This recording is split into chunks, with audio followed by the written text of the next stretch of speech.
À l'antenne du téléjournal Manitoba, Godlove Kamoa, bonsoir, bon après-midi.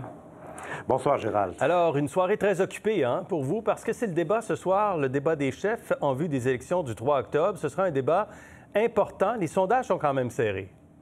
Oui, effectivement, c'est une nouvelle occasion pour permettre aux Manitobains de confronter les offres politiques sur la table et d'en tirer le meilleur parti. Et vous avez raison, les experts pensent que le scrutin peut être très serré entre le NPD et les progressistes conservateurs qui étaient au pouvoir avant la dissolution de l'Assemblée législative.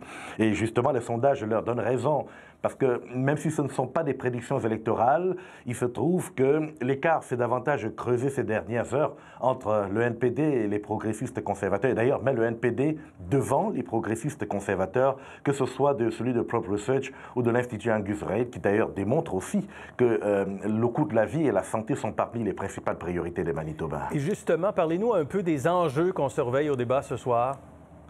Alors, je vais vous en donner deux. D'abord, un enjeu controversé sur la santé, parce que le NPD s'est avancé dans la promesse de construire de nouvelles unités d'urgence dans un système de santé cruellement en proie au manque d'infirmières, alors qu'il y a eu déjà quelques ajustements ces dernières années pour concentrer justement ce service d'urgence. Et puis, il y a l'enjeu de l'heure sur la question de l'identité de genre à l'école.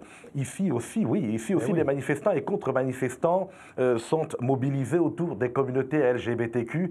Et là-dessus, la conservatrice Heather Stefanson n'a pas failli à l'agenda de droite, puisqu'elle nourrit la promesse de renforcer les droits des parents, mais elle s'est abstenue de donner plus de détails ces dernières heures de campagne. OK, bien, ce sera intéressant de savoir ce qu'elle en pense. Est-ce que la question des fouilles pour retrouver des femmes autochtones tuées dans un dépotoir trouve aussi des échos dans cette campagne?